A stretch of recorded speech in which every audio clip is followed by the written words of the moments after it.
Hey y'all, I have a dilemma with a tenant and I don't know what to do. I want to do what's right, but I also want to be fair, because fair housing laws are a thing. Okay, so I have to take my heart out of this. But I have a tenant who was late for the month of May. This tenant has been late the last 6 or 7 months faithfully. It was first due to an unexpected expense that popped up with their vehicle. Try to work through it with them. Now, when I sent out the late notices on the 6th of the month for May, the tenant let me know that they would have the balance paid by May the 16th, which is basically before we filed court papers. Okay, this week on the 12th, which I think was Monday, I got an email from a tenant, and I'm just going to summarize this email. I'm not going to read it word for word because I want to protect his privacy. But basically, he let me know that where he was working was sold to someone else. So basically, he was out of work. He did get a severance. That severance has covered him this far. However, his next paycheck does not come until June the 7th. Okay? That means I'm going to be filing court papers this week for any past due accounts for the month of May. He doesn't get a payment until June 7th.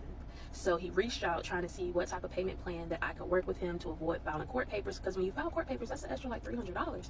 So at first I'm just like, Lord Jesus, I just had so many emotions. So typically when I get hit with something like this, I don't respond right away. I kind of soak it in. I kind of sit. I think a little bit, talk with my husband, try to figure out what's fair.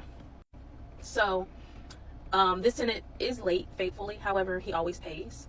There has been some promise to pays that fell through, but he did pay before the court date or before the court papers were filed. Okay, so we're kind of like 50-50, kind of in the middle of what to do. So I wrote back and I said, hey, what's your idea of a payment plan? What kind of idea do you have? So his first idea was if we could split up the month of May's the month of May's rental payment into the next 4 months, because his lease ends in September, but he wants to renew. I would love to renew him. However, I cannot not get a rental payment for the month of May and split it up over the next 4 months. I can't do that. I can't do that. So I let him know, hey, we can't have a balance for May go into June.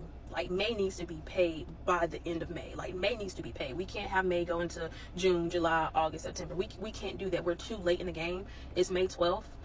I'm not really sure if it would have made a difference if he contacted me May 1st. But just last week, you let me know, hey, it'll be paid by May 16th. But now it's May 12th, and you're you're singing a different tune. So now I'm kind of battling with, well, you told me this, but it's actually this.